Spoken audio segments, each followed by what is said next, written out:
हरे कृष्णा कृष्णा कृष्णा हरे हरे, हरे राम राम राम हरे हरे। आप सभी लोगों का भगवद गीता सीरीज़ में स्वागत है। आज एपिसोड नंबर 17 है। पिछले चैप्टर 16 में हमने चर्चा की थी।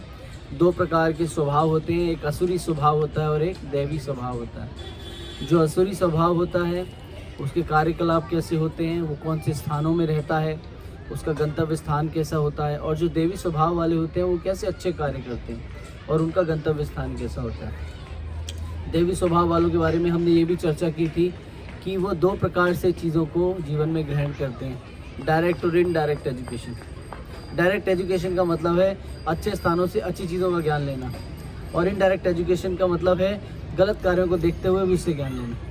तो जो डिवोटी होता है दोनों परिस्थितियों में अपने लिए, अपने विषय के लिए, कौन से विषय, जो भक्ति के लिए अनुकूल है उसको उठा लेता है, और जो भक्ति के लिए प्रतिकूल है, जो उसके चरित्र को गिराने वाला है, उसे तुरंत त्याग देता है। तो ये हमने सीखा था। तो जो देवी स्वभाव वाले हैं वो अच्छा खाते हैं, अच्छा पहनते हैं, साफ रहते हैं, हृदय साफ वाले होते हैं, किसी से ईर्ष्या नहीं करते, द्वेष नहीं करते और सबका हित चाहते हैं। ऐसे व्यक्ति जो हैं वो क्या करते हैं, अपना गंतव्य स्थान कौन सा बनाते हैं, भगवान के चरणों का वास होता है उनको। तो कहाँ मिलता है उनको स्थान, भगवान उनको अपना सानिध्य देते हैं, और इस प्रकार से वो उनके सानिध्य में, भगवान के सानिध्य में वो रहते हैं। तो इस प्रकार से देवी स्वभाव वाले जो हैं वो इस तरीके के कार्य करते हैं। आज जो चर्चा हम करेंगे वो एपिसोड 17 है, जिसमें कि आज हम चर्चा करने वाले हैं देवी स्वभाव के बाद, असुरी स्वभाव के बाद। अब यहाँ भगवान क्या चर्चा करेंगे, भगवान ने जो चर्चा की 7वें अध्याय में श्रद्धा के विभाग, इट्स अ डिवीज़न ऑफ, भगवान पे फेथ कैसे है, कौन से ऐसे व्यक्ति हैं जिनको भगवान पे फेथ होता है। तो यहाँ पर श्रद्धा के विभाग के बारे में हम चर्चा करेंगे। तो यहाँ पर बताया गया है, मैं आपको पढ़ के सुनाता हूँ। पिछले अध्याय में कृष्ण यह स्थापित कर चुके हैं कि शास्त्रों के श्रद्धावान अनुचर दिव्य हैं और श्रद्धाहीन व्यक्ति असुरी है।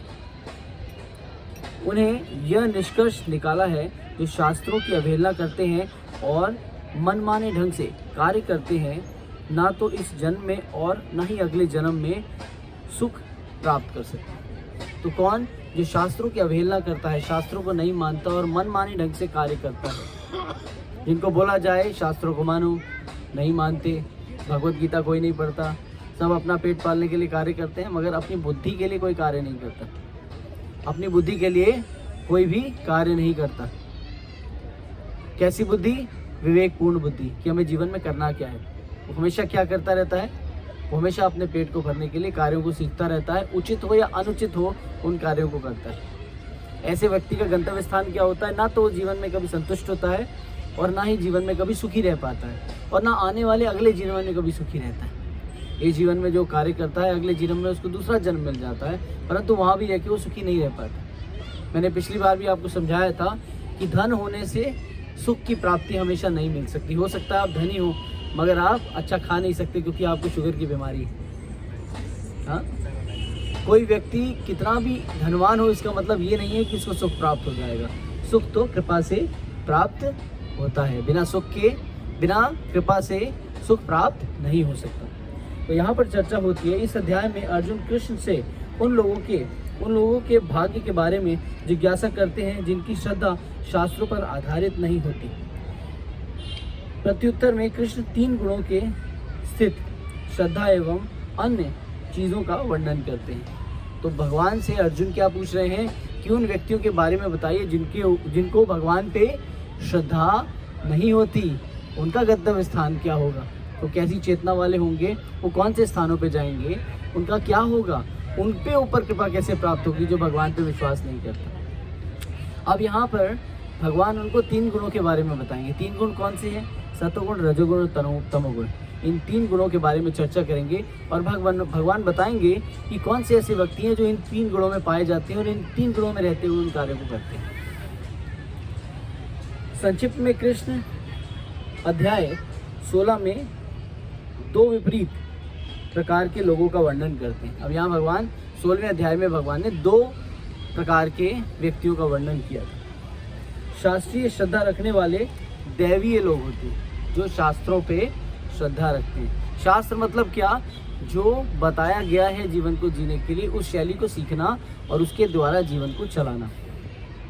और श्रद्धाहीन असुरी कहलाते हैं। श्रद्धाविहीन लोग होते हैं जिनको भगवान पे श्रद्धा नहीं होती, उनको असुर कहा गया है।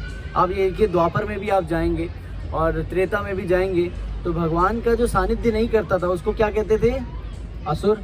भगवान ने किसका वध किया, असुरों का। तो जो भगवान के सहयोगी नहीं होते, भगवान पे श्रद्धा नहीं रखते, उनको असुर कहा है भगवान ने। और जो भगवान पे श्रद्धा रखते हैं, भगवान ने उनको देवी व्यक्ति कहा है, जिनके देवताओं वाले गुण उनके अंदर पाए जाते हैं। अब यहाँ क्या बताते हैं, वे उन लोगों का वर्णन करते हैं जो मध्य में हैं, अर्थात जिनकी श्रद्धा शास्त्रीय नहीं होती। तो ऐसे व्यक्ति जिनकी श्रद्धा भगवान पे नहीं होती, इनके बारे में अर्जुन क्या है, भगवान से चर्चा करते हैं। यहाँ पर भगवान ने बताया कि देवी गुण वाले होते हैं और जो है असुरी गुण वाले होते हैं। तो भगवान से अर्जुन जिज्ञासा करते हैं 17वें अध्याय में कि वो कौन से लोग होते हैं जो आप पे विश्वास नहीं करते और उनका क्या होता है, उनको कृपा कैसे प्राप्त होगी, इसके बारे में चर्चा 17वें अध्याय में भगवान करते हैं। अब यहाँ पर चर्चा होती है अधिक उपासकों के बारे में। अर्जुन की जिज्ञासा है यहाँ पर। अब यहाँ पर अर्जुन अपनी जिज्ञासा भगवान के सामने प्रकट करते हैं। अर्जुन ने पूछा, हे कृष्ण, लोग शास्त्र को पालन ना करके अपनी श्रद्धा के अनुसार पूजा करते हैं, उनकी क्या स्थिति है? वे सतोगुणी हैं, रजोगुणी हैं या तमोगुणी हैं? कौन से ऐसे व्यक्ति हैं जो अपनी मनमानी ढंग से भगवान की पूजा करते हैं? जैसे मैंने पिछले भी श्लोक में आपको पिछले अध्याय 16 में बताया था, आप घर में पूजा करते हो, सुख संपत्ति घर आवे, कष्ट मिटे तनिका, ओम जय जगदीश हरे। आपने गाया, आरती की, सुबह ऑफिस के लिए निकल गए।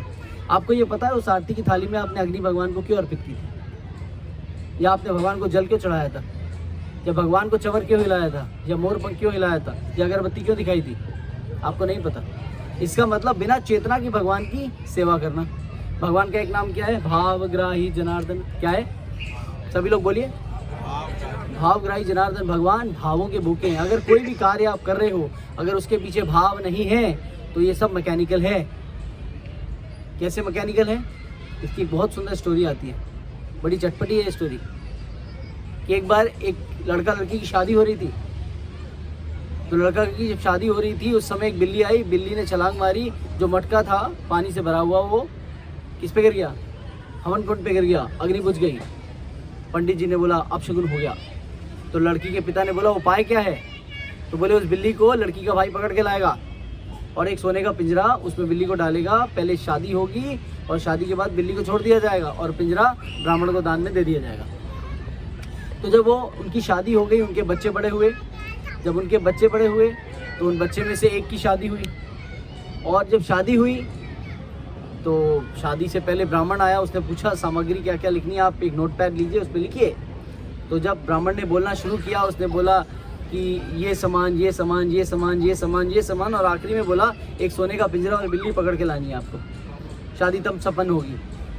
तो लड़के ने पूछा ऐसा क्यों? कह रहे आपके परिवार में ऐसा ही होता है, पहले बिल्ली पकड़ी जाती है, सोने के पिंजरे में डाली जाती है, उसके बाद शादी संपन्न हो जाती है, बिल्ली को छोड़ दिया जाता है और पिंजरा ब्राह्मण को दान में दे दिया जाता है। ये क्या है? ये रिचुअल है, ये कतई भी स्पिरिचुअल नहीं है। आज हम क्या फॉलो कर रहे हैं? इसी पद्धति को फॉलो कर रहे हैं कि हमारे पिताजी आरती करते थे और हम भी आरती करते हैं। मगर हम आरती क्यों करते हैं, उसके पीछे का क्या भाव है, वो जानना ज़रूरी है।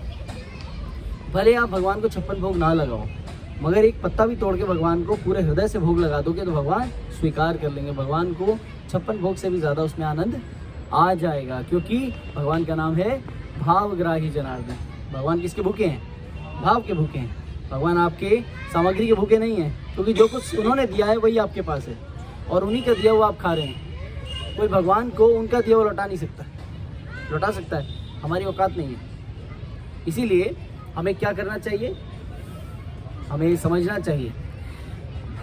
फिर क्या चर्चा आती है? फिर यहाँ पर चर्चा आती है श्रद्धा और उपासना का निर्धारित गुण क्या है। ठीक है ना? अब ये गुण कैसे हैं और कैसे पाए जाते हैं, उन व्यक्तियों के विलक्षण क्या होते हैं? लोगों की श्रद्धा 3 प्रकार की होती है। कैसी होती है? जो गुणों से प्रभावित पूर्व संस्कारों के कारण अर्जित स्वभाव से उत्पन्न होती है, मतलब जिसके पूर्ण पिछले जन्म के कर्म होते हैं उसके द्वारा आपको एक स्वभाव मिलता है। हो सकता है आप सतोगुणी स्वभाव के हो सकता है आप रजोगुणी स्वभाव के हो सकता है आप तमोगुणी स्वभाव के हो। ये कैसे अर्जित होती है? ये आपके पुराने कर्मों के अनुसार आपको ये जीवन प्रदान होता है और वैसा ही कैरेक्टर आपका बनता है। कोई लोग शांत स्वभाव के होते हैं, कई लोग बड़े उग्र स्वभाव के होते हैं, है ना। तो अलग अलग स्वभाव के व्यक्ति होते हैं। ये कैसे होता है? ये हमारे पूर्व जन्म का हमारा जो लेखा जोखा होता है उसके अनुसार हमें जन्म मिलता है। अतः श्रद्धा सतोगुण, रजोगुण या तमोगुण से हो सकती है। अब इसके बारे में सुनो, ये कौन कह रहा है? भगवान श्री कृष्ण कह रहे हैं कि मैं तुम्हें इसके बारे में बताना चाहता हूँ। लेकिन यदि कोई प्रामाणिक गुरु और शास्त्रों के नियमों का पालन करता है तो उसकी मनोवृत्ति बदल जाती है। धीरे धीरे व्यक्ति अपनी स्थिति को तमोगुण या रजोगुण से सतोगुण तक परिवर्तित कर सकता है। कैसे? गुरु के आश्रय लेने से। यहाँ भगवान क्या कह रहा है कि जैसा मैं समझा रहा हूँ वैसा ये आगे आगे लेगेसी जिसे कहते हैं, आगे आगे ये परिवर्तित होता जाएगा, एक से दूसरे पे, दूसरे से तीसरे पे और तीसरे से चौथे पे पहुंच जाएगा। इसको कहते हैं गुरु परंपरा। भगवान अर्जुन के गुरु कौन? भगवान श्री कृष्ण। अर्जुन किसका प्रतिनिधित्व कर रहे हैं? इस संसार का प्रतिनिधित्व कर रहे हैं। और अर्जुन के आगे धीरे धीरे ये परंपरा चली आई कि भगवद गीता का ज्ञान आगे बढ़ रहा है। और हम क्या करते हैं? गुरु के माध्यम से ही हम अपने सतोगुण, रजोगुण और तमोगुण के व्यवहार को बदल सकते हैं और सतोगुण की परिस्थिति पे पहुंच सकते हैं। हम अपने सतोगुणी स्वभाव तक पहुंच सकते हैं सिर्फ रजोगुण और तमोगुण को काटते हैं। एक वृक्ष बनाया था मैंने पीछे, पिछली बार आपको वृक्ष बताया था। उस वृक्ष को कैसे काटा जा सकता है? वृक्ष जो है इस संसार का जैसा दिखता है वैसा नहीं, बिल्कुल उल्टा है। उसकी पत्तियां नीचे हैं, टहनियाँ नीचे हैं, जड़ें बीच में हैं और तना ऊपर है और उसकी जड़ें भी ऊपर हैं। तो नीचे की जो पत्तियां बताई हैं वो हमारी इंद्रियां हैं और जो उसकी टहनियाँ बताई गई हैं वो इच्छाएं हैं और जो बीच का तना है और ऊपर की जड़ें हैं वो उच्च लोक हैं जहाँ देवता वास करते हैं।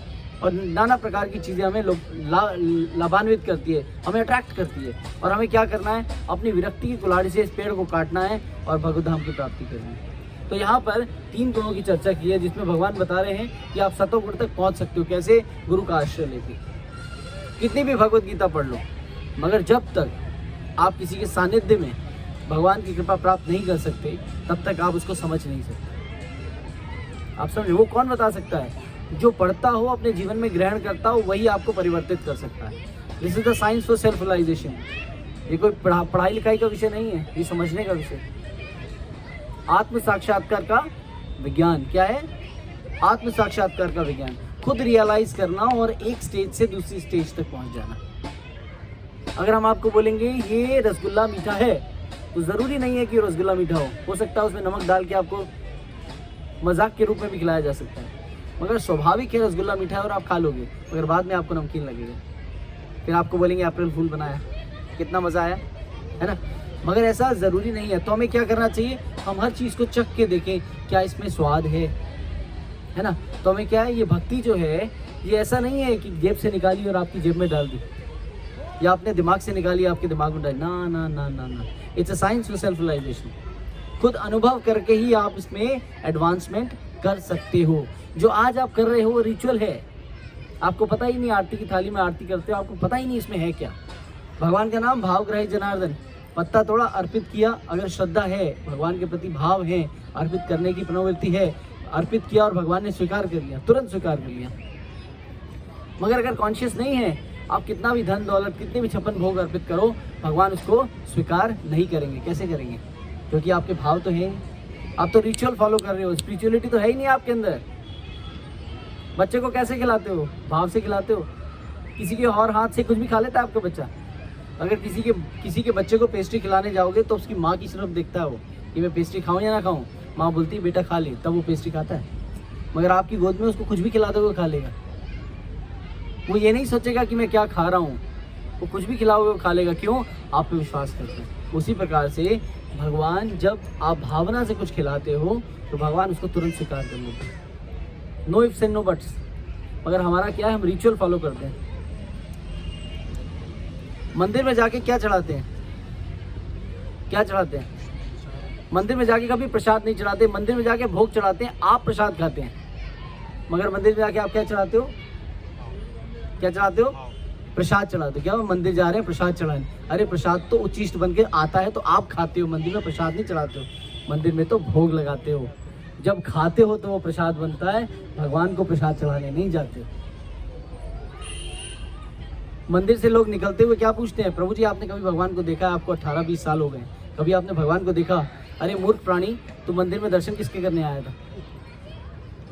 तेरा जवाब तेरे पास। तूने मुझसे पूछा कि मंदिर के तभी भगवान के दर्शन किए हैं? अरे तुम दर्शन खुद भगवान करने आए हो, अंदर भगवान बैठे और मुझसे पूछ रहे हो भगवान के दर्शन किए हैं? ये कैसा सवाल हुआ? तो तुम फिर यहाँ किससे मिलने आए थे? मंदिर में छोले भटूरे खाने आए थे, राजमा चावल? भगवान के दर्शन करने आए। तो ये कौन सा प्रश्न हुआ कि प्रभु जी आपने कभी दर्शन किए हैं क्या? क्योंकि आप में भाव की कमी है और हम तो दिन प्रतिदिन भगवान के दर्शन करते हैं। तो ये तो कोई प्रश्न ही नहीं हुआ। मंदिर में मिलने जिससे आए थे और मिल के जा रहे हो, कह रहे हो भाई साहब थे क्या? अरे मिलने किससे आए थे भाई? मिल के जा रहे हो, उसके बाद पूछ रहे हो वो हैं क्या? तो ये समझना चाहिए, हम अपनी अपूर्ण बुद्धि से अपूर्ण बातों को प्रदर्शित करते हैं, मगर अपनी पूर्ण बुद्धि का उपयोग करके पूर्ण बातों को प्रदर्शित करना चाहिए। सोचना चाहिए कि हम जीवन में क्या कर रहे हैं, क्या बोल रहे हैं, उस पर भी हमारा कंट्रोल नहीं होता है। फिर क्या बात हुई यहाँ पे? अभिन्न गुणों के अंतर्गत अपने अपने अस्तित्व के अनुसार मनुष्य एक विशेष प्रकार की श्रद्धा विकसित करता है। ऐसी श्रद्धा से वह जिस रूप की उपासना करता है उसी के अनुसार वह बन जाता है। यत यत आचरति श्रेष्ठ, जैसे जैसे आचरण में हम जाते हैं वैसे वैसे हम बन जाते हैं। जिस स्वभाव वाले व्यक्ति से मिलते हैं उसी स्वभाव को प्राप्त कर लेते हैं। एक व्यक्ति सिगरेट पीता है, उसको देख के दूसरा व्यक्ति आकर्षित होता है और कभी उसको मौका मिलता है और वो एक सिगरेट का पफ लगा लेता है। अब उसको एक हैबिट आ चुकी है कि मैं एक बार सिगरेट पी चुका हूँ। उसको चलते फिरते कभी शादी में जाता है तो फिर एक मौका मिलता है, फिर एक सिगरेट पी लेता है। अब वो 2-3 बार उसे पी चुका होता है। फिर एक बार रास्ते चलते बहुत ठंड हो रही होती है तो रास्ते में सिगरेट के खोखे पे रुकता है और एक सिगरेट खरीद लेता है और फिर उसे पीता है। अब वो कई बार पी चुका है, अब वो बार बार उस काम को बार बार करता है। वो क्या होता है, धीरे धीरे पहले उसके थॉट प्रोसेस में आई, फिर उसने एप्लीकेशन अप्लाई किया, एप्लीकेशन बार बार होने के बाद वो कैरेक्टर में इनबिल्ट हुई। अब उसकी डेस्टिनी निर्धारित होगी, उसकी छाती में कुछ ना कुछ प्रॉब्लम होगी, या तो दमा होगा या कैंसर होगा, जो भी होगा उसकी जीवन की अवधि कम होगी। उसने उस स्वभाव को प्राप्त कर लिया। ये क्या? तमोगुणी स्वभाव, हैबिट होगी। पहले सोचा, फिर एक बार अप्लाई किया, उसको 3-4 बार किया, हैबिट में आ गया, कैरेक्टर इनबिल्ट हो गया और डेस्टिनी में परफॉर्म हो गया। मगर एक भक्त दूसरे को बोलता है, अरे तुम तिलक लगा के कहाँ जाते हो भैया? बोले 13 सेक्टर में जाते हैं हम। कहाँ पर 13 सेक्टर में? अरे यहाँ पर हरे कृष्णा का मंदिर है, चलोगे क्या? बोले हाँ ले चलो ना। वहाँ जाते हैं तो देखते हैं कि सब लोग नाच रहे हैं। बोलते हैं तुम भी नाचोगे? बोले हाँ मैं भी नाचूंगा। और वो नाचता है, उसको मज़ा आता है। अगले दिन वो बोलता है आज मंदिर नहीं गए क्या? बोले जाने वाला हूँ, मुझे भी लेके चलना। और फिर जाता है, फिर अपने पड़ोसी को कहता है तुम्हें पता हरे कृष्णा मंदिर में तो बड़ा अच्छा प्रसाद मिलता है, वहाँ कीर्तन होता है, भजन होता है, चला करो। बोलता है अच्छा तुम्हें भी लेके चलूँगा। तो फिर वो 3 लोग हो जाते हैं, फिर 3 लोगों के वहाँ जाते हैं। फिर जो दूसरों को प्रेरित कर रहा होता है, एक बार कोई साथी नहीं मिलता तो कहता मैं ही चलता हूँ, मैं अपना नियम क्यों तोड़ूँ, मुझे तो मज़ा आता है। अभी क्या हुआ, उसने सोचा, अप्लाई किया, 2-3 बार गया, कैरेक्टर कैसा बन गया। अब लोग उसको भक्त समझने लगे क्योंकि वो तिलक लगा के रोज मंदिर जाता है। और धीरे धीरे उसका लोग सम्मान करने लगे, उसको भक्त समझने लगे और भक्ति के पथ पे वो चल पड़ा। इसी को कहते हैं रजोगुणी संबंध, रजोगुणी, तमोगुणी और सतोगुणी संबंध। सतोगुणी व्यक्ति के संबंध में आए तो सतोगुणी बन गए और वैसा ही आचरण फॉलो करने लगे और लोग हमें भक्त समझने लगे। पहले हमने क्या किया, किसी एक को फॉलो किया। उसी तरह एक सिगरेट स्मोकर है, उसने एक को फॉलो किया और वो सिगरेट स्मोकर बन गया। तो हमारा संग का बड़ा प्रभाव पड़ता है, जैसा होगा संग वैसे आपका मन परिवर्तित हो जाएगा। तो यहाँ पर आगे बताया है कि प्रत्येक व्यक्ति अपने, चाहे वह जैसा भी हो, एक विशेष प्रकार की श्रद्धा पाई जाती है। अपनी श्रद्धा के अनुसार वह कतिपय लोगों की संगति करता है। वास्तविक तथ्य यह है कि प्रत्येक जीव मूलतः परमेश्वर का अंश है। तो प्रत्येक जीव क्या है? भगवान का अंश है। हम कहें ये भक्त है और ये अभक्त है तो वो मूर्ख है। कौन है वो? मूर्ख व्यक्ति है जो कहता है ये भक्त है और ये अभक्त है। एक पेड़ पे सारे आम हैं, कुछ कच्चे हैं कुछ पके हुए हैं, मगर किसका पार्ट है? वो उसी आम के पेड़ का हिस्सा है, और वो भी सब आम है। कुछ पके हैं तो क्या हुआ, और कुछ कच्चे हैं तो क्या हुआ।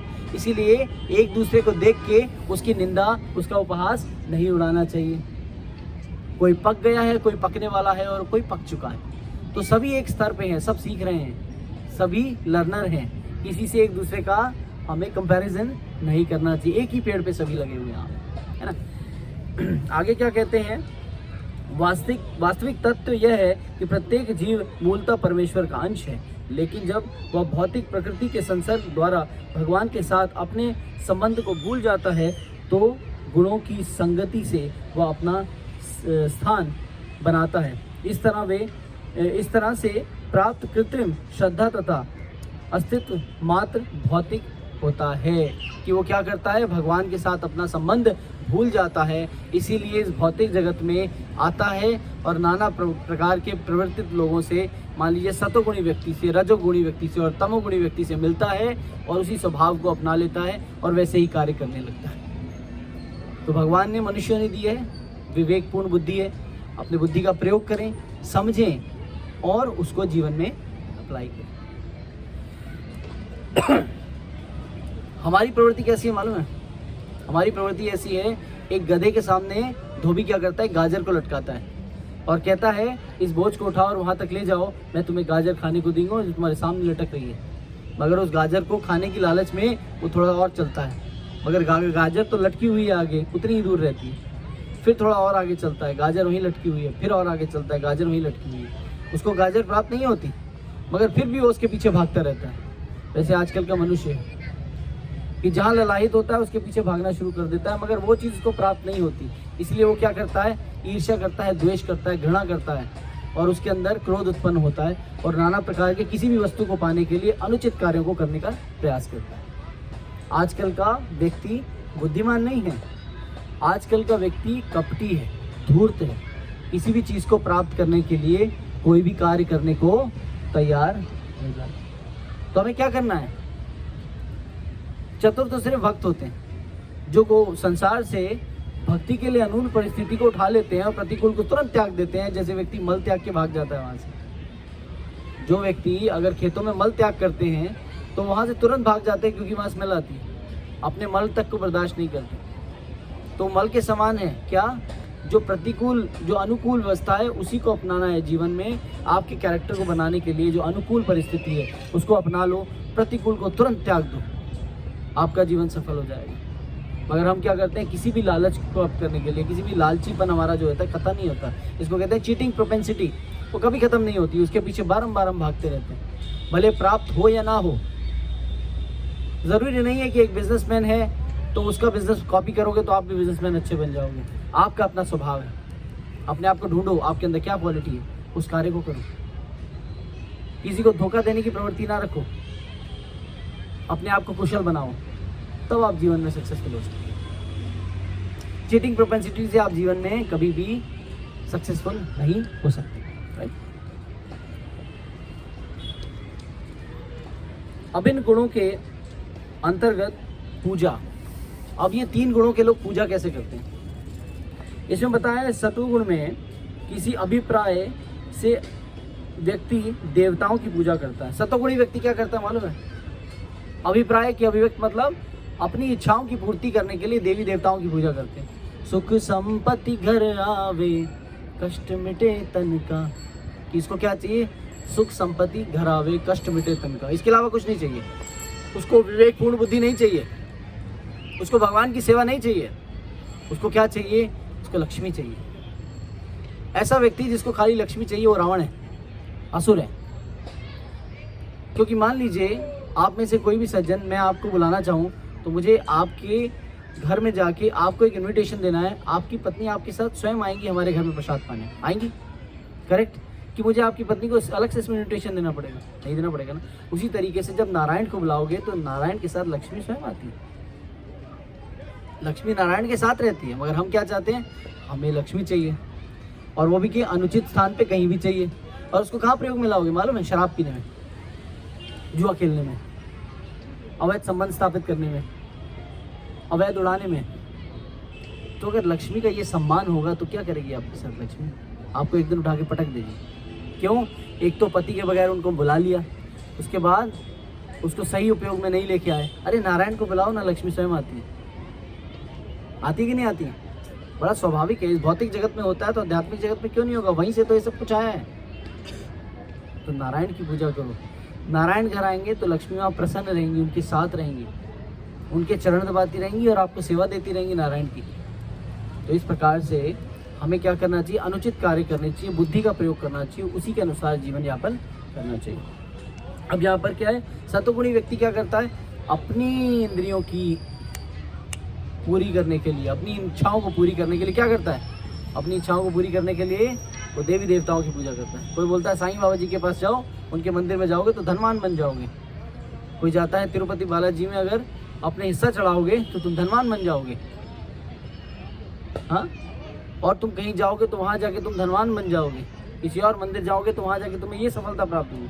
अरे बाबा, तुम अगर कहीं भी कुछ भी करोगे, अगर तुम भक्त हो, तुम्हारे हृदय में भगवान रहते हैं, तो तुम्हारे हृदय में ही भगवान मंदिर बना देते हैं। तुम्हें कहीं जाने की जरूरत नहीं है। तो हम क्या करते हैं? गलत चीज़ों की इच्छाओं के लिए जगह जगह जाते हैं। एक समय की बात है, एक राजा था। हाँ, एक राजा था। उसने बोला मंत्री से कि मैं देशाटन पे जाऊंगा। देशाटन मतलब देश की देखरेख के लिए, देखने जाना कि मेरे देश में क्या हो रहा है। जब वो देशाटन के लिए जा रहा था तो वो निकल पड़ा। तो मंत्री ने पूछा भेष बदल के जाएंगे या बिना भेष बदले जाएंगे? बोले मैं ऐसे ही जाऊंगा। तो जब वो निकल पड़ा तो मंत्री ने देखा कि उनके कुर्ते का एक बटन टूटा हुआ है। तो मंत्री ने बोला राजा से कि तुम्हारा बटन टूटा है, और राजा को शोभा नहीं देता कि बटन टूटा हुआ रास्ते में जा रहा है, सम्मान की बात है। तो बोले अब मैं क्या करूं? बोले बड़ा ही माहिर दर्जी है, हुनरमंद दर्जी है यहाँ पर, उसको बुलाता हूँ, वो आपका बटन सी के चला जाएगा, आपको पता भी नहीं चलेगा, और मैं ये सैनिकों की दीवार बनाऊंगा, कोई देख भी नहीं पाएगा। वो दर्जी आया, बटन सीता रहा। सीते सीते मन में सोचता है कि औरों से तो मैं 1 अशर्फी लेता हूँ, राजा से 10 ले लूँगा, चलो 10 नहीं तो 5 तो ले ही लूँगा। और सिलते सिलते मन में फिर एक विचार आता है कि ये सब कुछ तो राजा का है, मेरे घर में जो राशन आ रहा है, मेरी जो दुकान है, मेरे बीवी बच्चे सब राजा की कृपा से पल रहे हैं, तो मुझे राजा से कुछ नहीं लेना चाहिए। इसको कहते हैं टोकन ऑफ ग्रैटिट्यूड, मुझे भी तो राजा को कुछ देना चाहिए। तो वो सोचते सोचते सारा काम कर लेता है। राजा बोलता है क्या हुआ, जा क्यों रहे हो? बोले आपका काम हो गया। राजा बड़े खुश हुए, इतनी जल्दी तूने बटन भी सी दिया। राजा बोलते हैं क्या मांगो, क्या मांगते हो? तो बोलता है आपसे कुछ नहीं चाहिए, सब कुछ तो आपने दिया है। तो मंत्री नाराज होता है, बोलता है ऐसे नहीं करते। राजा जब बोले तो उसका जवाब देते हैं, मांगो क्या मांगना चाहते हो? बोले मुझे कुछ नहीं चाहिए। राजा खुश से बोलते हैं, राजा बोलते हैं अपने मंत्री से इसे 5 गाँव दे दो। और वो जो दर्जी था जोर जोर से रोने लगता है, बोलते हैं महाराज मैं तो 5 अशर्फी मांगने वाला था आपसे, यहाँ तक कि 10 मांगने वाला था, आपने तो मुझे 5 गाँव का राजा बना दिया। तो हम मंदिर जाते हैं और अपनी पैर पे खुद ही कुल्हाड़ी मार लेते हैं। कैसे मार लेते हैं? भगवान आपको बहुत कुछ दे सकते हैं मगर आप सस्ते में निपट जाते हैं। हो सकता है भगवान आपको कुछ और देना चाहें और आप डिमांड रख के उस कार्य को पूरा करा लेते हैं। और भगवान से क्या मांगना चाहिए? भगवान से बोलना चाहिए कि भगवान नारायण मुझे तुम्हारी कृपा की आवश्यकता है, कृपा आएगी तो सारी चीज़ें अपने आप फलीभूत हो जाएंगी। उस कार्य को करने के लिए हमें एक एक चीज़ को चुनना नहीं पड़ेगा, ये ऑटोमेटिक प्रोसेस है। आप वृक्ष देख रहे हैं, इस वृक्ष की जड़ में पानी देते हैं तो वृक्ष को तने को, तने के बाद टहनी को, और टहनी के बाद पत्तों को, और पत्तों के बाद फूलों को अपने आप पानी मिलता है। कि आप पत्तों को अलग से पानी देते हो, टहनियों को अलग से पानी देते हो, और जड़ को अलग से पानी देते हो?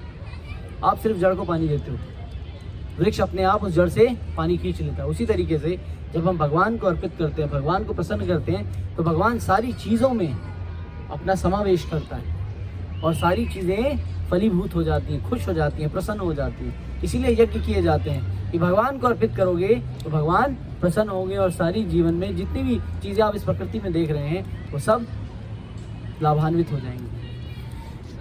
दूसरा रजोगुणी, जो रजोगुणी व्यक्ति रहता है वो राक्षसों की पूजा करता है, वो राक्षसों की पूजा करता है। जो रजोगुणी व्यक्ति, रजोगुणी तामसिक लोग होते हैं, और जो तमोगुणी होता है वो भूत प्रेतों की पूजा करता है। तो 3 प्रकार की पूजा, सतोगुणी, रजोगुणी और तमोगुणी। अब आगे चर्चा होती है अध्याय 16 के 2 से लेकर 4 तक में उन लोगों का वर्णन है जिन्होंने आलस्यवश शास्त्रों का त्याग कर दिया है। कैसे त्याग किया है शास्त्रों का? अरे ये तो बड़ी मोटी किताब है, इसको कौन पढ़ेगा, और ऊपर से संस्कृत लिखे हैं, अपनी तो किताबें पढ़ी नहीं जाती, शास्त्र कौन पढ़ेगा? आलस्य। दूसरा, अथवा आवश्यक पूजा कष्टकारी होने के कारण उन्हें त्याग देता है। कैसी पूजा? सुबह 4 बजे कौन उठेगा, जब कौन करेगा? इतनी देर में तो मैं अपने मोबाइल में फेसबुक पे फोटो अपलोड कर दूंगा। हाँ, रात को जो मिस कॉल्स आई हैं, जो चैटिंग आई है, उनका जवाब कौन देगा? और टॉयलेट में बैठे बैठे चैट करता है, मगर सुबह उठ के जप नहीं कर सकता। इतना महामूर्ख है प्राणी। भगवत गीता खोल नहीं सकता, मगर बड़े बड़े सीरियल 2-2 घंटे बैठ के देख सकता है। यह महामूर्ख प्राणी है। ऐसा व्यक्ति इस संसार में पाया जाता है। तो शास्त्रों को आलस्य से छोड़ देना। भाई आपको भगवत गीता पढ़नी है, उसके बहुत सारे प्रोग्राम हैं, हिंदी में भी है, पढ़ सकते हो, सुन सकते हो, बड़े सारे वेज हैं। There is a will, there is a way. अगर आपकी इच्छा है तो वो कार्य पूरे होंगे, अगर आपकी इच्छा ही नहीं तो वो कार्य कैसे होंगे? हो ही नहीं सकते। आप इडियट बॉक्स के सामने बैठे रहो, जिसको हम टीवी कहते हैं, 2-2 घंटे सीरियल देखते रहो। किसी ने किसी की सास को मार दिया, सास ने बहू को मार दिया, इसका एक्सीडेंट हुआ, 4 साल बाद फिर जिंदा हो गया। ये सब देख सकते हो उटपटांग की चीज़ें, मगर आप भगवत गीता के अध्ययन नहीं कर सकते। सिर्फ 5 मिनट, 10 मिनट, 20 मिनट, 15 मिनट, ये नहीं कर सकते। ये आलस्य है, ये कूड़ बुद्धि है, मंद बुद्धि है। फिर आगे क्या बताया जाता है? आगे बताते हैं, इसके विपरीत में पूजा के आसुरी मार्ग का वर्णन है, जो वैदिक प्रथा के विरुद्ध है, कि हम आसुरी मार्ग का पालन करते हैं, जो क्या बिल्कुल विपरीत है शास्त्रों से। हम वो करेंगे जो हमारा मन कहेगा, जो हमारे बड़े कह रहे हैं उनको नहीं मानेंगे। They people are old fashion, हम नए लोग हैं। Love at first sight and divorce at first fight. हम शादी करेंगे, मगर कई सारी कर लेंगे, अगर हमारा मन करेगा हम वही करेंगे। हमारे पिताजी ने शादी की और 50 साल 100 साल निभाया, हम ऐसे नहीं हैं, हम बिल्कुल वेस्टर्न हैं। जब तक पत्नी हमारे हाथ पैर ना काट दे, हमें पागल ना बना दे ताकि हम बाल नोचें, तब तक लाइफ में मज़ा नहीं आएगा। इसीलिए बड़ों की बात ना मानना, शास्त्रिक चीज़ों को अपने जीवन में ना लाना। हम वेस्टर्न लोग हैं, हम शराब पियेंगे, रात को नाले में पड़े होंगे और सुबह कोई उठा के हमें घर पहुँचाएगा। हम वेस्टर्न लोग हैं। हम कहीं और पार्टी में जाएंगे, हमारी पत्नी कहीं और पार्टी में जाएगी, दोनों को पता नहीं कौन कहाँ जाएगा। हम वेस्टर्न हैं। ये people are western. Be aware, don't be active, be aware. बुद्धि पे हाथ मारो, अपना खुद का नुकसान कर रहे हो। और ऐसे दाम्पत्य के बच्चे कैसे निकलेंगे बताओ? जो इतने वेस्टर्न हैं उनके बच्चे कितने वेस्टर्न होंगे? ये सब सुपर वेस्टर्न होंगे। हाँ, तो यहाँ पर बताया है कि उनका आचरण ऐसा असुरी स्वभाव वाला होता है। अब असुरी तपस्या क्या है, इसके बारे में चर्चा करें। शास्त्रों में शास्त्रों में संस्तुति है, लेकिन दंभ और अहंकार से अभिभूत होकर की जाती है, जिसकी स्वार्थ के प्रयोजन से, उदाहरणार्थ किसी राजनीतिक या सामाजिक उद्देश्य के लिए। तो यहाँ पर बताया है शास्त्रों का अनुमोदन भी होता है, मगर किसके लिए? सामाजिक कल्याण के लिए या राजनीतिक कल्याण के लिए। उससे भक्ति का दूर दूर से कोई लेना देना नहीं है। यज्ञ क्यों होंगे? ताकि उसमें एमएलएज और एमपीज बैठे, भगवान को प्रसन्न नहीं करना। बड़े बड़े बैनर लगेंगे, यहाँ फलाना यज्ञ, वहाँ फलाना यज्ञ, यहाँ फलाना। अरे कोई व्यक्ति वहाँ यज्ञ करने बैठा है बताओ, और बेचारा ब्राह्मण है, वो भी यज्ञ करने नहीं बैठा। क्यों? क्योंकि बेचारा वो खूब गुटखा खा रहा है। यज्ञ कैसे संपन्न होगा? शुद्धता तो बहुत ज़रूरी है ना प्रभु जी। आप मुझे बता दीजिए कौन से ऐसे पंडित जी हैं, ब्राह्मण, जो आपको पूजा कराने आए और उनके मुंह में गुटखा ना हो, पान ना हो। आप बता दीजिए मुझे। सत्य बोलता हूँ, कटु नहीं बोलता, सत्य बोल रहा हूँ। कटु लगे तो अलग बात है। आप मुझे बताइए कौन सा ब्राह्मण है जिसकी जेब में पान का पैकेट ना हो, जो गुटखा ना खाता हो? ऐसी कौन सी शुद्धता है भाई? फिर उसके बाद हमारी जो मनोवृत्ति है, हम जब हवन में बैठते हैं तो हमारी क्या परिस्थिति होती है? हम अपनी इंद्रिय तृप्ति करने के लिए, अपनी इच्छाओं को पूरा करने के लिए यज्ञ को संपन्न करते हैं। कौन ऐसा व्यक्ति है जो भगवान को प्रसन्न करने के लिए यज्ञ कर रहा हो कि भगवान मुझे कुछ नहीं चाहिए, मुझे तो सिर्फ यज्ञ करना है? मेरी कोई इच्छा नहीं है, मुझे सड़क पे ले आओ, कुछ भी करो, मुझे क्या करना है, मुझे सिर्फ तुम्हें प्रसन्न करना है। ऐसी मनोवृत्ति वाला व्यक्ति कहाँ मिलता है? कहीं नहीं मिलता। भगवान कहते हैं मैं उसी को लाभान्वित करता हूँ तो सिर्फ मुझे प्रसन्न करना चाहता है, अन्यथा मैं उसको लाभान्वित नहीं करता, नॉट एट ऑल। तो don't just be active, be aware about your life. हमेशा एक्टिव मत बनो कि ये करूँगा वो करूँगा, इसको देख लिया ऐसा करूँगा, उसको देख लिया वैसा करूँगा। No, be aware. अगर ब्राह्मण भी कुछ समझाए, पंडित भी कुछ बताए, एस्ट्रोलॉजर भी कुछ बताए, तो थोड़ा टटोल के देखो कि सत्य है कि नहीं है, कि मूर्खों की तरह उसके पीछे पीछे चल दिए कि मेरा बिजनेस नहीं चल रहा है, मेरी कुंडली देख लो। वो बोलेगा 4 अंगूठियाँ पहनो तुम्हारा काम हो जाएगा। ऐसा नहीं होता है, उसको टटोल के देखना चाहिए। कब देख सकते हो? जब आपको एटलीस्ट बेसिक नॉलेज हो कि आप जीवन में क्या चीज़ अपना रहे हो, किस चीज़ को त्याग रहे हो। फिर आप क्या करते हो? ऐसे भटकने के बाद आप सोचते हो कि मुझे ये ब्राह्मण मूर्ख बना रहे हैं। ब्राह्मण कभी मूर्ख नहीं बनाता, वो बेचारा खुद मूर्ख बना हुआ है, वो आपको मूर्ख कैसे बना सकता है? वो इस संसार में खुद मूर्ख बना हुआ है, वो आपको मूर्ख कैसे बनाएगा? We are not a cheaters, we are cheated by cheaters,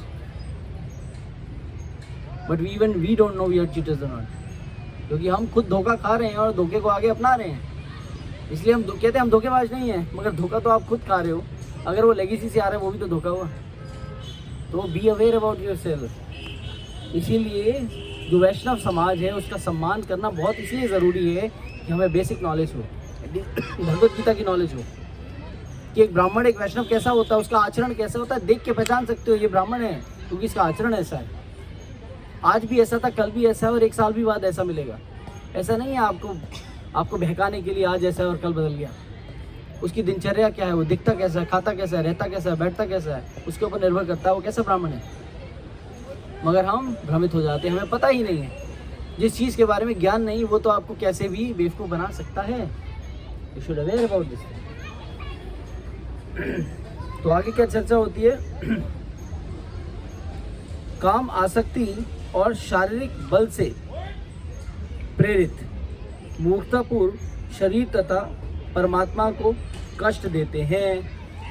तमोगुणी व्यक्ति कैसे होते हैं? हठ योग करेंगे, उनको भक्ति से कोई लेना देना नहीं है, बस अपनी इच्छाएं पूरी हो जाए। जैसे असुर लोग होते हैं, एक टांग पे खड़े हो जाते हैं और भगवान से ब्रह्मास्त्र तक ले लेते हैं, इसको असुरी स्वभाव कहते हैं। राक्षस क्या करता था? राक्षस क्या करते थे पता है आपको? खूब घोर तपस्या करते थे। कभी ब्रह्मा जी को प्रसन्न करते थे, कभी शिव जी को प्रसन्न करते थे, कभी गणेश जी को प्रसन्न करते थे और पूछते थे मांगो क्या मांगते हो? तो कहता अमर होने का वरदान दे दो, या मुझे ऐसा शस्त्र दे दो जिसको मैं मार सकूं, ऐसा शस्त्र दे दो जिसको मैं सबको मार सकूं, मैं अविजय हो जाऊं, विजयी हो जाऊं, कभी ना हारूं। ऐसी असुरी प्रभाव होता है, इसी को असुर कहते हैं। आज मैं तपस्या करूंगा क्योंकि मुझे ये चीज़ चाहिए, इसके लिए मैं तपस्या करूंगा, तो आप असुर हो। किसी चीज़ के पीछे हट नहीं करो। जो कर्तव्य करते हो इसको कहते हैं निष्काम कर्म योग। क्या कहते हैं? निष्काम कर्म योग। निष्काम कर्म योग का मतलब है कार्य है वो भी भगवान का दिया हुआ है और उसके जो फल हैं वो भी भगवान के दिए हुए हैं, उस पर आपका अधिकार नहीं है।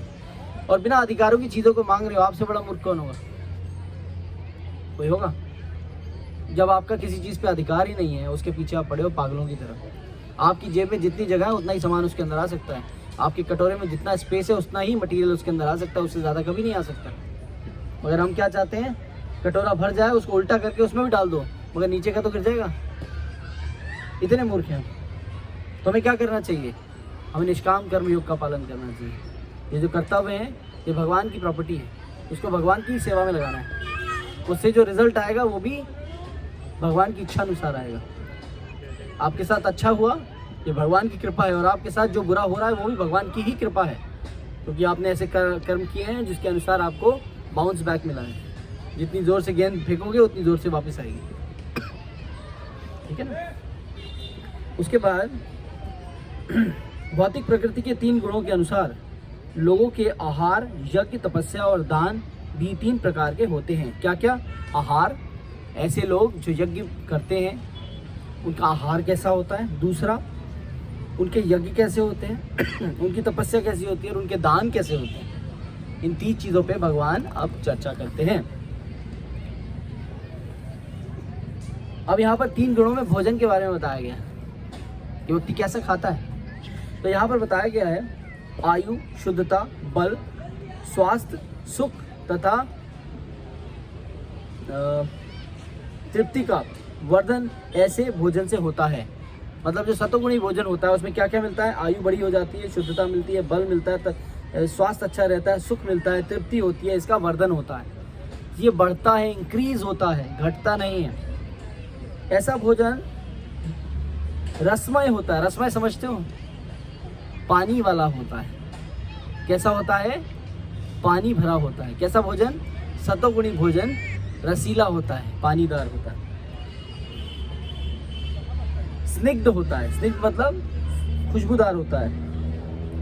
स्वास्थ्यप्रद होता है, हेल्थ के लिए अच्छा होता है और हृदय को भाने वाला होता है। ऐसे खाने को खा के आपको संतुष्टि मिलती है, यू फील हैप्पी, राइट। और सतोगुणी लोगों को ऐसा भोजन प्रिय होता है। अब ऐसे कैसे लोगों को भोजन प्रिय होता है? जो लोग रसेदार खाना खाते हैं। ऐसा नहीं भुजा तंदूरी वाला खाने वाले, जिसको चटपटे खट्टे मसालेदार चीज़ें अच्छी लगती है, वो सतोगुणी नहीं होता है। सतोगुणी व्यक्ति क्या होता है? अपने घर जाता है, वो अपनी वाइफ से बोलता है please make a nice vegetable for me, और क्या करता है? रसेदार खाना खाता है, रोटी के साथ खाता है ना, और बड़े आराम से भोजन करता है। और अगर 4 रोटियां, 5 रोटियां, 10 रोटियां भी खा लेता है तो उसको हैवी नहीं होता। ही फील वेरी कंफर्टेबल, उसको अच्छा लगता है। ऐसा स्वभाव का जो खाने वाला व्यक्ति होता है उसको क्या कहते हैं? सतोगुणी व्यक्ति। उसका टेस्ट ही वैसा होता है एंड ही फील हैप्पी। हम क्या बोलते हैं? चलो आज क्या है, हमारा बर्थडे, अच्छा खाना खाते हैं। अच्छा मतलब बाजार का, रेस्टोरेंट का सड़ा हुआ खाना, इसको क्या कहते हैं? अच्छा खाना। अच्छा किसे कहते हैं? अच्छा किसे कहते हैं? अच्छा अच्छा मतलब जो बेहतरीन खाना हो, आपके स्वास्थ्य को अच्छा रखने वाला, उसको कहते हैं अच्छा। मगर संसार में अच्छा खाना किसे कहते हैं? पिज्ज़ा, बर्गर, पैटी, जंक, मंक, इसको कहते हैं अच्छा। आज हमारे घर में पार्टी है, चलो अच्छा खाना खाते हैं। अच्छा मतलब क्या होता है? What do you mean by अच्छा? मुंह से बोलते हो अच्छा और बाहर जाके खाते हो गंदगी। अच्छा मतलब घर में कुछ बनाते हैं, भगवान को भोग लगाते हैं और उसको खाते हैं, इसको कहते हैं अच्छा। अच्छे का मतलब तो यही हुआ ना, हेल्दी फूड इज़ अच्छा, कि हाइजेनिक फूड हो, अच्छा हो। ऐसा नहीं अनहेल्दी फूड इज़ अच्छा हो, अच्छा हाइजेनिक फूड इज़ अच्छा, राइट। आगे बताया गया है रजोगुणी की व्यक्ति के बारे में। जो रजोगुणी व्यक्ति है उसका भोजन कैसा होता है? ये आखिरी के 2 श्लोक है।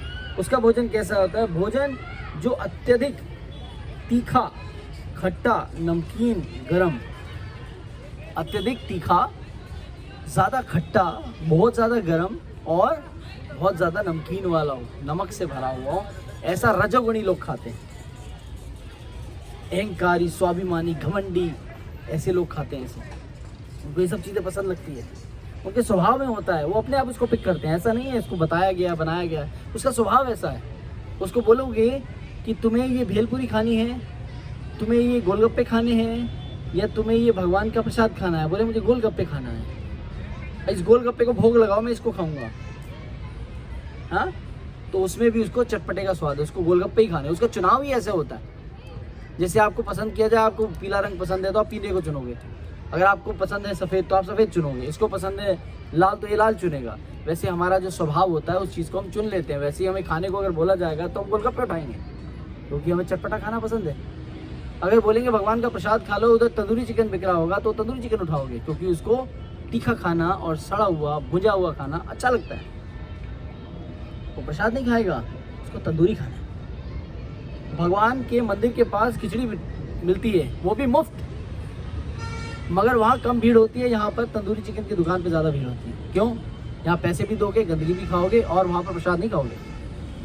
ये स्वभाव है हमारा, हम उसी चीज़ का चुनाव करते हैं जैसा स्वभाव हमारा होता है ना।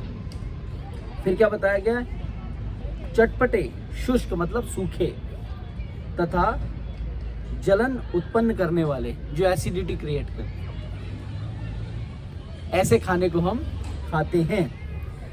रजोगुणी लोगों को प्रिय होता है ऐसा खाना। ऐसा भोजन दुख, शोक और रोग उत्पन्न करता है। क्या क्या करता है? दुख उत्पन्न करता है। दुख कैसे उत्पन्न करता है? बार बार इरिटेशन होती है। द वन हु इज तमोगुणी, वो जल्दी इरिटेट हो जाता है, उसको गुस्सा बहुत जल्दी आता है, बहुत जल्दी हाई टेम्पर्ड हो जाता है, जो जला हुआ खाना, सड़ा हुआ खाना, बार बार फ्रिज से निकाल के गर्म किया हुआ खाना, ऐसे खाने को खाता है। 3 घंटे के बाद तो खाना खाना नहीं चाहिए, उसके बाद वो खाने योग्य नहीं होता, ये शास्त्र बताता है। उतना ही पकाओ जितना खाना हो, उससे ज़्यादा उसको ना रखो। फ्रिज से निकाला, खाया, फिर रख दिया, फ्रिज से निकाला, फिर खाया, फिर रख दिया, फ्रिज से निकाला, फिर खाया, फिर रख दिया। ऐसे कितनी बार खाओगे? ऐसा कौन करता है मालूम है? घर में जब रोटी बच जाती है तो वो कुत्तों को डाली जाती है। हम इंसान हैं या कुत्ते हैं? हंसी आ रही है? हम इंसान हैं या कुत्ते हैं? शास्त्र बताता है 3 घंटे बाद खाने को नहीं खाना है। हम उसी को पका पका के बार बार खाते हैं, उसी को गरम गरम करके खाते हैं। घर में जो बच जाता है वो कुत्तों को डाला जाता है। क्यों डाला जाता है? क्योंकि वो आपके खाने योग्य नहीं होता है। तो बार बार गरम करके क्यों खाते हो? इंसान हो या कुत्ते? जो भी है। उसके बाद ऐसा भोजन दुख, शोक, रोग प्रकट करता है। जैसा खाओगे वैसा ही तो शरीर बनेगा, अंदर का मशीनरी सिस्टम ऐसे ही काम करेगा। अब तमोगुणी व्यक्ति क्या खाता है? तमोगुणी व्यक्ति का भोजन क्या है? भोजन जो 3 घंटे पूर्व पकाया गया हो, स्वाद विहीन है। क्या है? 3 घंटे पूर्व पकाया गया हो, 3 घंटे के बाद खाने के योग्य नहीं होता। आप सोच लो, अगर रात का खाना सुबह खा रहे हो तो जो मैंने भाषा बताई है उसको याद कर लेना, या मनुष्य हैं या कुत्ते हैं। क्योंकि भगवान को अर्पित करो, कुछ बनाओगे तो भगवान को अर्पित करोगे, और अर्पित करने के बाद उसको फेंक नहीं सकते। तो क्या करना है? शिष्टाचार का अनुसरण करना है, पकाना है, भोग लगाना है, उतना पकाना है जितना खाना है, उसके बाद नहीं खाना है। सुबह पकाया सुबह खाओ, दोपहर को पकाया दोपहर को खाओ, रात का पकाया रात को खाओ, और सुबह फिर पका के भगवान को भोग लगाओ और फिर उसको खाओ। समझ में आया? नहीं समझ में आया? समझ में आ जाएगा। जूठा और अस्पर्श वस्तुओं से युक्त जूठा खाना। हम क्या खाते हैं? बार बार खाते हैं, छोड़ देते हैं, फ्रिज में डालते हैं, निकालते हैं, पकाते हैं, फिर खाते हैं, फिर फ्रिज में डाल देते हैं, फिर पकाते हैं, फिर खाते हैं, फिर उसको फ्रिज में डाल देते हैं, फिर पकाते हैं, फिर खाते हैं। ये है जूठा खाना। ये कौन खाता है? रजोगुणी का व्यक्ति खाता है। सॉरी, तमोगुणी, सबसे गिरा हुआ, ये गिरा हुआ व्यक्ति खाता है, जो घनिष्ठ से घनिष्ठ गिरा हुआ है। बुद्धि कहाँ जाएगी? जैसा खाओगे वैसा होगा, जैसा होगा अन्न वैसा होगा मन। मन अच्छा थोड़ी ना होगा। सड़ा हुआ खाना बार बार खाते हो, उसमें बैक्टीरिया आ जाता है, फिर भी खाते हो। बच्चा कहता है माँ इसमें फफूंदी लगी है, माँ बोलती है बेटा ये तो वो है, क्या कहते हैं, ग्रीन ग्रीन होता है, पिस्ता है, ये हलवे में पिस्ता था बेटा। माँ ये पिस्ता नहीं था, ये 4 दिन पुराना हलवा है हमारा। कोई नहीं बेटा, गर्म कर, ठीक हो जाएगा। ऐसा नहीं होता है ना। फिर क्या है?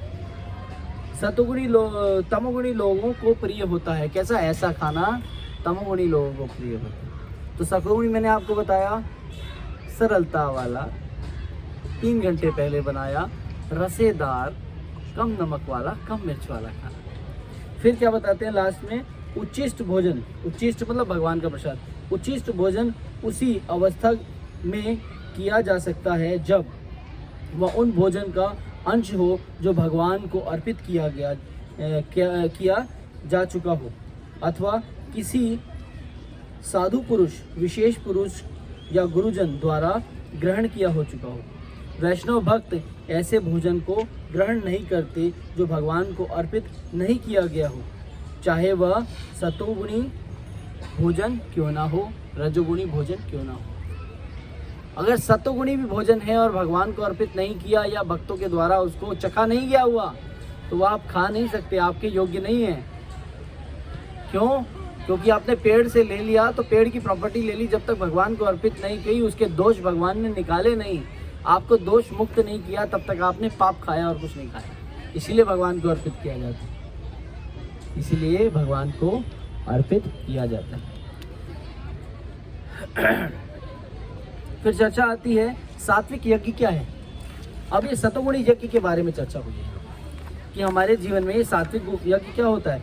शास्त्रों के निर्देशानुसार कर्तव्य समझकर फल की इच्छा से बिना संपन्न किया गया यज्ञ। शास्त्रों के अनुसार जो यज्ञ किया जाता है, जिसमें आपको कोई सरोकार नहीं होता कि मुझे इसका फल चाहिए, ऐसा किया गया यज्ञ भगवान को अर्पित किया जाता है। ये कौन करता है? सतोगुणी व्यक्ति ये यज्ञ करता है। मुझे कुछ नहीं चाहिए, मैं तो आपकी प्रसन्नता के लिए इन यज्ञों को कर रहा हूँ। दूसरा, जो राक्षसी यज्ञ होता है वो कैसे करती है? इस जगत में किसी भौतिक लाभ के लिए किया गया कोई यज्ञ राक्षसी यज्ञ होता है। भगवान मेरे ये काम पूरे कर दे, मैं 32 नारियल 21 नारियल चढ़ाऊंगी, माँ मुरादे पूरी कर दे, हलवा बांटूंगी। वो कौन है? वो राक्षस है। आपको कभी किसी ने बताया नहीं होगा। वो राक्षस है जो अपनी इच्छाओं के लिए भगवान से कुछ रिश्वत देके कोई सामान मांगता है। वो राक्षस है। अगर भगवान के दरबार में गए हो तो भगवान से उनकी कृपा मांगनी है, ना कि ये कहना है कि मेरी मुरादे कर दे माँ, हलवा बांटूंगी। अरे हलवा तो पहले ही बांट दो, मुरादे तो तुम्हारी पूरी वैसे ही हो जाएंगी। हाँ, तो ब्राइब देने की क्या जरूरत है भगवान को? रिश्वत दे रहे हो। भगवान आपके नारियलों के भूखे हैं, हलवे के भूखे हैं। आप असुर हो, राक्षस हो, इसलिए ऐसा कह रहे हो। ये शास्त्र बता रहे हैं। कौन कह रहा है? भगवान श्री कृष्ण अर्जुन से कह रहे हैं। सात्विक यज्ञ क्या है? शास्त्रों के निर्देश की अवहेलना करना, शास्त्रों को ना मानना, प्रसाद वितरण किए बिना खाना, कि भाई खाना प्रसाद भोग भी नहीं लगाना और ना किसी को देना, वैदिक मंत्रों का उच्चारण किए बिना खाना, कि भगवान का प्रसाद खाते हुए, भोजन करते हुए भगवान को प्रणाम भी ना करना, और पुरोहितों को दक्षिणा दिए बिना, कि किसी को दान दिए बिना आपने कोई चीज़ ग्रहण कर ली। आज भी पंजाब में कई कस्बों में होता है, खाना बनाने के पहले, बनाने के बाद लोग बाहर निकलते हैं और पंजाबी में पूछते हैं, अरे नेड़े द्वारे कोई भुखा हैगा है ते आ जाओ, रोटी छक लो, उसके बाद असी खावांगे। कोई भूखा होता है तो उनके घर से जाता है, रोटी ले लेता है, उसके बाद वो खाते हैं। आज भी कई गाँव में ये प्रथा है। तो हमें क्या करना है? हमें पहले किसी को दान देना है और फिर उसको भोग लगाना है, दान देना है, फिर उसको खाना है। और श्रद्धा के बिना किया जाने वाला कोई भी कार्य क्या है? ये बिल्कुल तामसिक है, कि भगवान पे श्रद्धा नहीं है, बस करे जा रहे हो, करे जा रहे हो, कहीं इसका कोई सिर पैर नहीं। फिर क्या बताया जाता है श्लोक संख्या 14 में? 3 गुणों की तपस्या क्या है? अब 3 गुणों की तपस्या के बारे में बताया गया है। परमेश्वर तपस्या के 3 प्रकार बताए गए हैं। परमेश्वर, ब्राह्मण, गुरु और माता पिता जैसे गुरुजनों की पूजा करना तथा पवित्रता, सरलता, ब्रह्मचर्य और अहिंसा, ये सभी शरीर तपस्या है, शारीरिक तपस्या। किसका किसका? परमेश्वर का, अपने गुरुजन का, ब्राह्मण का, माता पिता का, गुरुजनों का, और इन सब से कार्य करना और इनसे पवित्रता अर्जित करना, ठीक है ना। और कैसा? ब्रह्मचर्य का पालन करना। हमारे अंदर सेक्स डिजायर बहुत ज़्यादा होती है, भोग करने की प्रवृत्ति, चाहे वो ग्रस्त जीवन हो, ग्रस्त जीवन से बाहर हो, ब्रह्मचार्य जीवन हो, जो भी हो, आप सिंगल हो, डबल हो, ट्रिपल हो, जो भी हो, आपके अंदर सेक्स डिजायर्स होती हैं, चाहे पति पत्नी क्यों ना घर में रहें, उनको कंट्रोल करना।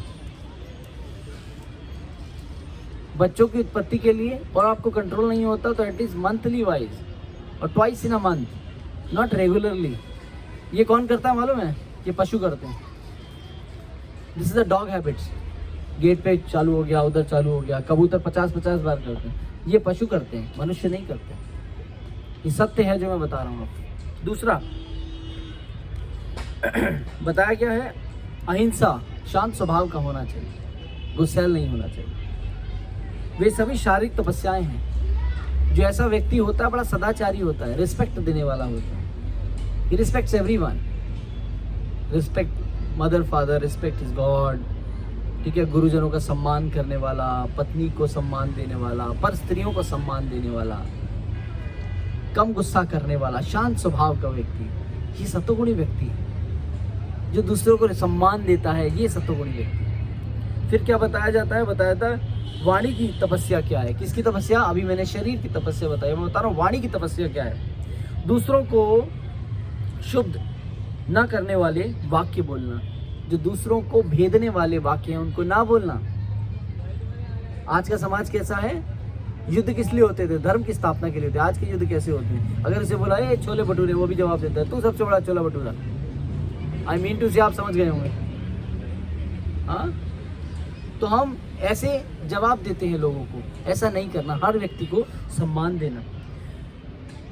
जो अच्छे, प्रिय, हितकर वैदिक साहित्य का नियमित पाठ, यही वाणी की तपस्या है। क्या क्या करना है तपस्या के लिए? वाणी की तपस्या कैसे होगी? सच बोलना, दूसरा, दूसरों के हितैषी बनना, दूसरों के हित के बारे में सोचना, बोलना, प्रिय बनना, वैदिक साहित्यों का को बोलना, पढ़ना, पठन करना, ये अच्छे पाठ है। क्या करना है? जारे देखो तारे कहो कृष्ण उपदेश, जहाँ जिससे मिलो भगवान के बारे में चर्चा करो, अच्छी बातों की चर्चा करो, अच्छे स्वभाव के बारे में चर्चा करो, हर जगह पॉजिटिवनेस फैलाओ, नेगेटिव मत बनो, एक दूसरे की चुगलियाँ मत करो, पॉजिटिव बनो, दूसरे की क्वालिटीज़ को देखो। अगर दूसरे की क्वालिटीज़ को अगर आप देखते रहोगे तो आपके अंदर वो क्वालिटीज़ डेवलप हो जाएंगी। अभी मैंने पहले भी आपको बताया है, 2 प्रकार की एजुकेशन है, डायरेक्ट एजुकेशन, इनडायरेक्ट एजुकेशन। जो भक्त होता है वो अच्छे स्थानों से डायरेक्ट एजुकेशन ले लेता है अच्छे कामों को करने के लिए, और जो डिवोटी जो है इनडायरेक्ट एजुकेशन कैसे लेता है? बुरे कर्म जहाँ हो रहे होते हैं उनसे सीख लेता है कि मुझे बुरे काम नहीं करने हैं, और वहाँ से भी वो एजुकेशन ले लेता है। This is kind of education, direct और इनडायरेक्ट। उसी संसार में हम भक्त जो होता है हर स्थान से अपने लिए एजुकेशन ले लेता है, उसको मुश्किल नहीं होती, कहीं से भी वो चुनाव कर लेता है। जैसे कमल का फूल कीचड़ में रहते हुए भी कीचड़ का एक भी छींटा कमल पे नहीं होता, और पक्षी उसके ऊपर रखे हुए पानी को पी लेते हैं, वो आरओ से भी प्योर होता है, मगर वही कमल कीचड़ पे रहता है, मगर कितना स्वच्छ होता है। और कमल का तुलना किससे होती है? भगवान से होती है। कमल नयन, कमल कर, कमल नाभि, भगवान की तुलना किससे होती है? कमल से होती है। वही कमल कीचड़ में होता है, मगर उस पर एक भी छींटा नहीं होता। एक भक्त को कमल के समान बनना चाहिए। इस संसार में रहना है, मगर इन संसार में कैसे रहना है? शुद्ध रहना है, स्वच्छ रहना है। जहाँ से भी देखना है डायरेक्ट एजुकेशन ले लेनी है और इनडायरेक्ट एजुकेशन भी ले लेनी है, उसमें भी पीछे नहीं हटना है। फिर क्या बताया गया है? राजसीय यज्ञ के बारे में बताया गया। इस जगत में किसी भौतिक लाभ के लिए यज्ञ करना। तामसिक क्या बताया था? शास्त्रों के आई एम सॉरी, मैं पीछे चला गया। फिर यहाँ पर बताया गया है आगे, हाँ, शुद्ध न करने वाले वाक्य, शुद्ध न करने वाले वाक्य। शिक्षक अपने विद्यार्थी को निर्देश देने के लिए सत्य बोल सकता है। शुष्क तब बोल सकते हो कब? जब कोई व्यक्ति किसी को सिखाने के लिए कुछ कहे। सिखाने के लिए भी व्यक्ति को उस स्थान को प्राप्त करना होता है। ऐसा नहीं आप किसी को भी डांट सकते हो। अगर आप प्रेम करते हो तो आपको डांटने का अधिकार है, मगर आप प्रेम नहीं करते तो आपको डांटने का अधिकार भी नहीं है। जब हम किसी को प्रेम करते हैं तो हमें राइट्स देता है कि मुझे डांटो, और तुम्हारे डांट को मैं स्वीकार करूंगा और बाद में वैसे ही नॉर्मल हो जाऊंगा। मगर अगर किसी से आपको डांटने की परमिशन लेनी है तो उसको प्रेम आपको डांटने से ज़्यादा करना होगा, तब वो आपको अनुमति देगा कि तुम मुझे डांट सकते हो, अन्यथा तुम मुझे डांट भी नहीं सकते। लेकिन मन को उत्तेजित करने वाले सत्य को अपने समक्ष ना बोले जो उसके विद्यार्थी नहीं है। तो जो विद्यार्थी नहीं है उसके सामने भी किसी को समझाने का प्रयास ना करो। जो आपकी बात सुने उसको बताओ, जो ना सुने उसको मत बताओ, ये व्यर्थ की बात होगी। जो आपकी सुनने के योग्य है उसी को बोलो। मैं आपको कुछ समझा रहा हूँ, आप उसको मान रहे हो तब मैं आपको बोलूँ, अन्यथा उस बात को बोलूँ ना। और क्या है, इसके अतिरिक्त व्यर्थ की वार्ता नहीं करनी चाहिए। व्यर्थ की वार्ता बिल्कुल नहीं करनी चाहिए। इधर गप्पे, उधर गप्पे, उधर गप्पे, उधर गप्पे, इसकी चुगली, उसकी चुगली, उसकी चुगली, उसकी चुगली। वो ऐसा था, मैं वैसा था, वो वैसा था, मैं ऐसा हूँ। ऐसा नहीं करना चाहिए। जितना लिमिटेड बोलोगे, जितना क्वालिटी में बोलोगे, उतनी ज़्यादा आपकी वाणी में वजन होगा, क्वालिटी स्पीच होगी, लोग आपकी सुनेंगे, आपके नेचर की गंभीरता और ज़्यादा बढ़ जाएगी जब आप क्वालिटी वाइज बोलोगे। जो अननेसेसरली बोलता है उसकी वाणी में वजन नहीं होता।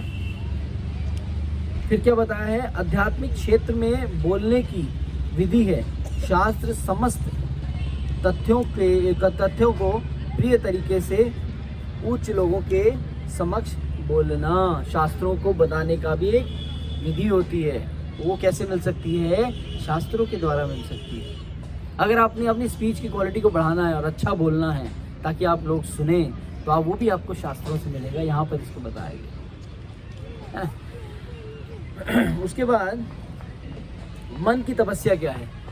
मन की तपस्या के बारे में चर्चा करेंगे। संतोष, सरलता, गंभीरता, मौन, आत्मसंयमी और हृदय की शुद्धि, ये मन की तपस्या है। क्या क्या है? संतोष होना, सेटिस्फैक्शन, इजी गोइंग होना, सरल विचार वाला, सरल स्वभाव वाला होना, गंभीर रहना, कम बोलना और गंभीर रहना, आत्मसंयमी होना, मन को कंट्रोल में रखने वाला है, और हृदय की शुद्धता, हार्टली, क्लीन हार्टेड हो, पारदर्शिता हो, उसका हृदय जो है कल्मशों से भरा ना हो, शुद्ध हृदय वाला हो, ये मन की तपस्या है ना। और फिर आगे बताया गया 3 गुणों में तपस्या क्या बताई गई है। सात्विक तपस्या है, दिव्य श्रद्धा के साथ की जाती है, भौतिक लाभ की इच्छा के बिना की जाती है, परमेश्वर हेतु की जाती है। ऐसी तपस्या अपनी सेंस ग्रेटिफिकेशन के लिए नहीं, भगवान की संतुष्टि के लिए की जाती है। राजसी तपस्या क्या है? दम्भ पूर्वक और जबरदस्ती, दम्भ पूर्वक और दूसरों के सम्मान, सत्कार और पूजा प्राप्त करने के लिए की जाती है। ऐसी तपस्या दूसरों से सम्मान, पूजा, लाभ, मान, प्रतिष्ठा प्राप्त करने के लिए की जाती है। यह न तो स्थायी है और न शाश्वत है। ये टेम्परेरी नहीं है, ये परमानेंट नहीं है, बहुत टेम्परेरी है, क्षणिक भर खत्म हो जाएगी। और जो सात्विक है वो हमेशा रहेगी। तामसिक तपस्या क्या है? मूर्खतावश की जाती है, हठ योग किया जाता है, आत्म उत्पीड़न के लिए की जाती है, दूसरों को कष्ट पहुंचाने के लिए की जाती है। ऐसे यज्ञ होते हैं ना, अघोरी देखे होंगे आपने, हाँ, काला जादू करने वाले, ये तपोमुड़ी तपस्याएं, दूसरों को कष्ट पहुंचाने वाले, ये तपस्याएं करते हैं। और दूसरों का विनाश करने का और हानि पहुंचाने के लिए की जाती है। ये क्या है? रजोगुणी तपस्या है, तमोगुणी तपस्या है ना।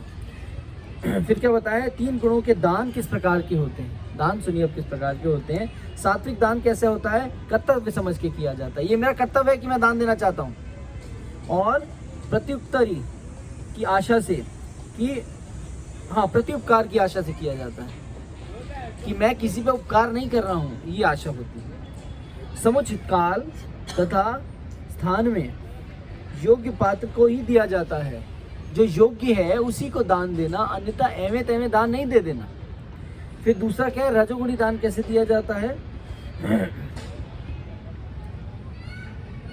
अपनी इच्छा की लालसा से दान देना, कि मुझे कोई फायदा होगा अगर मैं दान दूंगा, तो दान देने से मुझे पुण्य कर्म मिलेंगे, ये रजोगुणी प्रवृत्ति है। अनुचित समय पे दान देना, अयोग्य व्यक्ति को दान देना, बिना सोचे समझे दान देना, ठीक है। उसके बाद आता है तामसिक दान, अपवित्र स्थानों पे दान देना, जो पवित्र स्थान नहीं है, अपवित्र स्थानों पे दान देना, अनुचित समय पर दान देना, और व्यर्थ में बिना सोचे समझे किसी को भी दान दे देना। जैसे रास्ते में आप दान देते हो, आप सोचते हो आप किसको दान दे रहे हो। Give some food items, don't give money. हो सकता है उसको ड्रिंक करे, उसको स्मोक करे, हाँ। तो जिन लोगों के हाथ पैर होते हैं और वो अपने बच्चों को गोद में लेके घूमते हैं, उनको दान नहीं देना, वो काम कर सकते हैं, बट क्या कर रहे हो आप? उनको प्रेरित कर रहे हो ताकि वो भीख मांगे, गलत कार्य करें और उससे वो अपना जीवन यापन करें। तो आप किसी को सफलता की तरफ नहीं ले जा रहे हो, उसको विफलता की तरफ ले जा रहे हो। इसके बाद बताया गया निष्कर्ष, लास्ट में भगवान एक